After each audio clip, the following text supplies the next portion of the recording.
वक्त हम एक लड़के माइकल को देखते हैं जो जिक्सो किलिंग का शिकार बन चुका था और वो खुद को एक अनजान कमरे में एक जानलेवा हेलमेट में फंसा हुआ पाता है। जिक्सो अपना मैसेज एक वीडियो टेप मैसेज के जरिए भेजता है। यहाँ पर उसे पता चलता है कि आखिर उसे यहाँ पर क्यों लाया गया है। असल में माइकल पुलिस का एक खबरी होता है जो लोगों के बारे में पुलिस को इंफॉर्मेशन देता है। जिक्सो के मुताबिक उसने बहुत लोगों की लाइफ उन्हें अरेस्ट करवा के बर्बाद कर दी है। जिक्सो के गेम के रूल के मुताबिक उसके पास सिर्फ 1 मिनट होता है इससे पहले कि वो मास्क लॉक हो जाए और उसकी मौत हो जाए।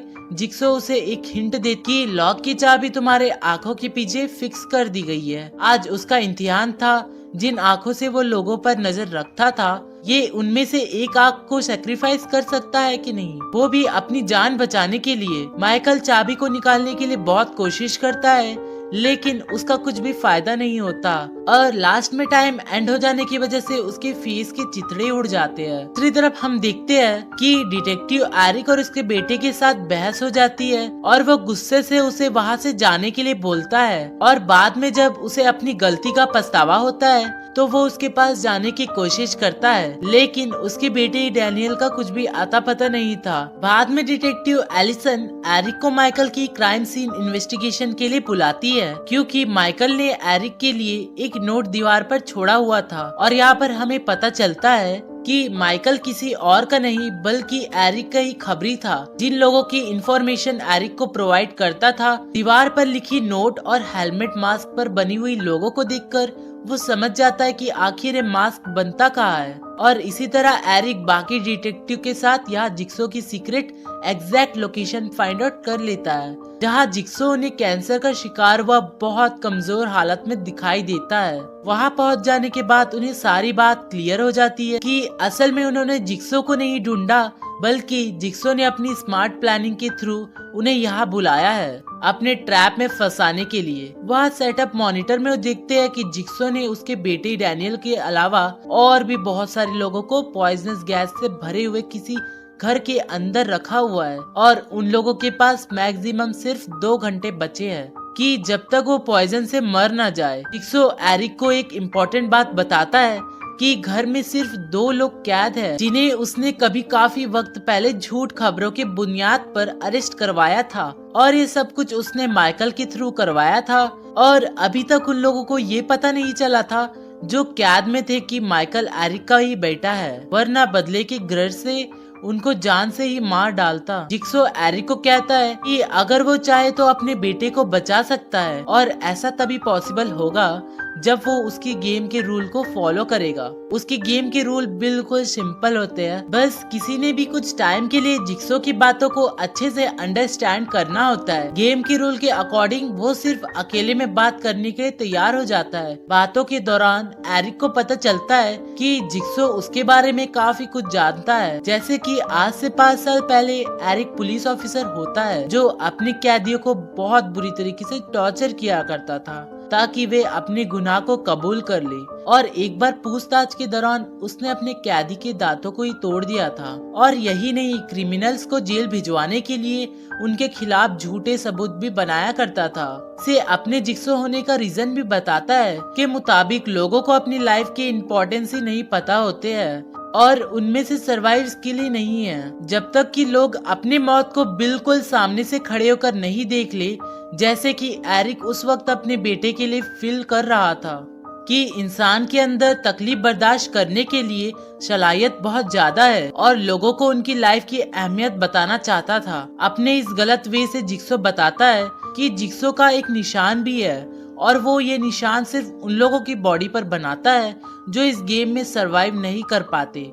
वहीं दूसरी तरफ ये सारे कैदी ये पता लगाने की कोशिश कर रहे थे कि आखिर वो यहाँ पर पहुँचे कैसे है। वहाँ पर उन लोगों को एक दूसरे के बारे में कुछ भी नहीं पता होता। तलाशी लेते हुए अमेंडा को जिक्सो की एक टेप मिल जाती है। से उन्हें पता चलता है कि जिंदा रहने के लिए उनके पास 2 घंटे है जब तक कि वो पॉइजनस गैस से उनकी मौत ना हो जाए। गेम को सरवाइव करने के लिए उन्हें रूम में छुपी एंटीडोस को फाइंड करना है। इसका सीक्रेट कोड जिक्सो उन्हें पहेली के रूप में बताता है कि कोड सभी के दिमाग के पीछे मौजूद है और वह अभी रेनबो के फॉर्म में है। जिक्सो ये भी बताता है कि उन सब का इस जगह पर होना किसी एक चीज से लिंक होता है। इसका क्लू उन्हें घर में छुपे हुए एक्स मार्क से पता चलता है।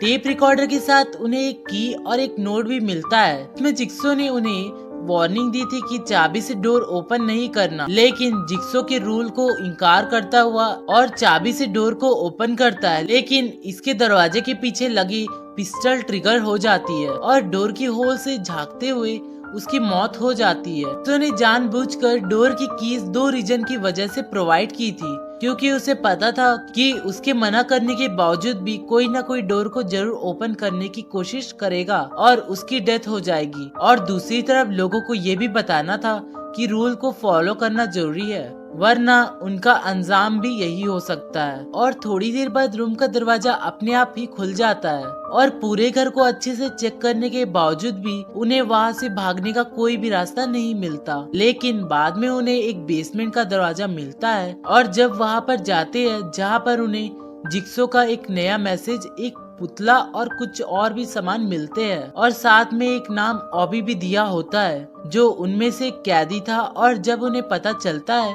कि उन सबको यहाँ लाने वाला और कोई नहीं बल्कि ऑबी ही है, लेकिन उसे खुद को ही नहीं पता था कि वो यहाँ पर कैसे आया। सो ने अपने मैसेज से बताया था कि उसने पॉइजन की 2 एंटीडोज भट्टी में छुपा रखी है और उनमें से एक ऑबी का इनाम है सभी को किडनैप करके यहाँ लाने के लिए, और दूसरा उन कैदियों में से किसी एक का रिकॉर्डर मैसेज एक पहेली थी। वो ये थी, when you are in hell only devil can save you, और वो खत्म हो जाता है। लेकिन इस पर कोई ध्यान नहीं देता। जब ऑबी का नाम रिवील होता है तब जैनियर उसे मारने की धमकी देता है, लेकिन ऑबी उसकी धमकी से नहीं डरता। वो अपनी मर्जी से भट्टी के अंदर एंटीडोस को पाने के लिए चला जाता है और अंदर जाके सक्सेसफुल वो एक एंटीडोस ले आता है, लेकिन दूसरी एंटीडोस के लालच में वो भट्टी का डोर अपने आप बंद हो जाता है और उसमें आग लग जाती है जिससे वो मर जाता है और वो एंटीडोस भी वही खत्म हो जाता है। बाद में उन लोगों को एक और रूम भी मिलता है और रूम का टाइमर ट्रिगर हो जाता है। टेप को सुनने के बाद उनको पता चलता है कि ये रूम ज़ेवियर के टेस्ट के लिए है, जो कि ड्रग डीलर है। इन लोगों को ड्रग लगाने की वजह वो जिम्मेदार है। सो कि इस टेस्ट में ज़ेवियर को निडल से भरे हुए इस गड्ढे में दरवाजे की चाबी ढूंढनी थी जहाँ पर वो दूसरा एंटीडोस था, लेकिन वो खुद को ऐसा नहीं करने देता, बजाय अमेंडा को वहाँ ढकेल देता है। बहुत ट्राई करने के बाद अमेंडा को एक चाबी मिलती है, लेकिन जब तक टाइम आउट हो चुका था और वो हमेशा हमेशा के लिए क्लोज हो जाता है। सबसे अलग होने के बाद जेवियर फिर से रूम नंबर 1 में जाता है जहाँ पर उसे एक नंबर मिलता है, इससे वो जिक्सो की बताई हुई पहेली को सॉल्व कर लेता है। जिक्सो ने सबके सर के पीछे लॉकर की सीक्रेट कोड को रैम्बो की कलर में लिखा हुआ था और कोड लेने के लिए उसे मार डालता है। और वहीं पर उन लोगों को इस बात का भी पता चल चुका था कि आखिर ऐसा क्या बात है जो सबको एक साथ जोड़ रहा है। ये है कि डैनियल के अलावा सब लोग जेल जा चुके हैं और उन सबको झूठे सबूतों पर जेल भेजने वाला और कोई नहीं बल्कि डैनियल का फादर ही है। और जब जेवियर को ये पता चलता है तो वो डैनियल की लाश में से निकल जाता है और वहीं पर डैनियल को एक और रूम मिलता है जहाँ पर एक ग्लास बॉक्स में एंटीडोस रखा हुआ था। रिकॉर्डर को इग्नोर करते हुए उस एंटीडोस को उठाने की कोशिश करते हैं, लेकिन वो उसमें फंस जाती है। इससे उसकी वेन कटने की वजह से उसकी मौत हो जाती है। और अगर वो टेप रिकॉर्डर को सुन लेती तब उसे पता चलता कि उस ग्लास बॉक्स की चाबी कहाँ पर है और शायद उसकी मौत ना होती और वो एंटीडोस को भी पा लेती। एडिशन की चीखों से जेवियर वहाँ पर पहुंचकर उसे ढूंढने लगता है और उसका कोड भी लेकर उसे मरने के लिए वहीं पर छोड़ देता है। थोड़ी देर बाद पॉइजन की वजह से एक लड़की की डेथ हो जाती है। काफी लोगों की बॉडी से कोड कलेक्ट करने के बाद जेवियर डैनियल की तलाश में निकल जाता है। वही एरिक अपने बेटे की जान खतरे में देखकर अपने होश खो बैठता है और वो जिक्सो को खूब मारने लगता है उस लोकेशन का पता लगाने के लिए जहाँ पर उसका बेटा है, और जिक्सो उसे एग्जैक्ट लोकेशन के पास ले जाने के लिए तैयार हो जाता है। लेकिन वो एक शर्त रखता है कि अगर वह जाएगा तो वो खुद अकेले। जेवियर ये पीछे करते हुए एक वॉशरूम में पहुंच जाता है। जेवियर अमेंडा को धमकी देता है कि वो उसे अपना नंबर बताए। तब अमेंडा उसे कहती है कि आखिर वो खुद के पीछे लिखी हुई नंबर को कैसे रीड कर सकती है, और वो इस डर से अपने ही पीछे की स्किन को काटकर निकाल लेता है। तीनों में हाथापाई के दौरान जेवियर की डेविल से हाथों से मौत हो जाती है, और दूसरी तरफ एरिक जिक्सो की बताई हुई लोकेशन के मुताबिक वहाँ पर पहुँच जाता है कि बेसमेंट में चला जाता है, और दूसरी तरफ वो फोर्स टीम भी वहाँ पर पहुँच जाती है। लेकिन वो लोग उन्हें वीडियो मॉनिटर पर नहीं दिखाई देते और विक्टिम से कोई भी नहीं नजर आता, और बाद में उस टीम को पता चलता है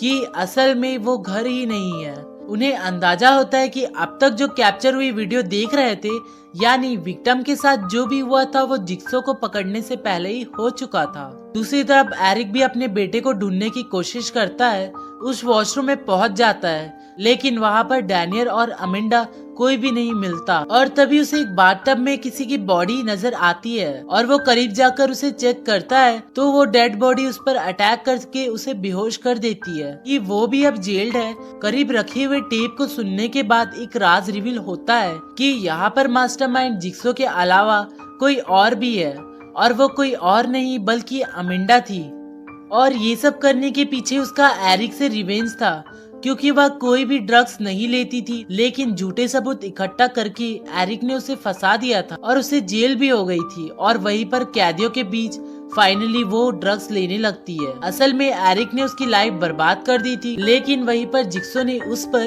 ड्रग्स की लत को हटाकर उसे एक नई जिंदगी दी और लाइफ की इम्पोर्टेंस को बताई, और इसलिए अमेंडा जिक्सो से इम्प्रेस होकर उसके अंडर काम करने लगती है। और यहाँ पर उसका पहला शिकार था एरिक, और वो खुद जानबूझकर उस कैदियों में शामिल हुई थी ताकि अपने मिशन को पूरा कर सके। और जिक्सो ने एरिक को ये भी बताया था कि उसका बेटा बिल्कुल सेफ जगह में है। दरअसल उसका इसी तरफ इशारा था, और अमेंडा उससे हमेशा के लिए गेम ओवर कहकर दरवाजा को बंद कर देती है, और जिक्सो की इविल स्माइल के साथ ये मूवी भी यहीं पर एंड हो जाती है।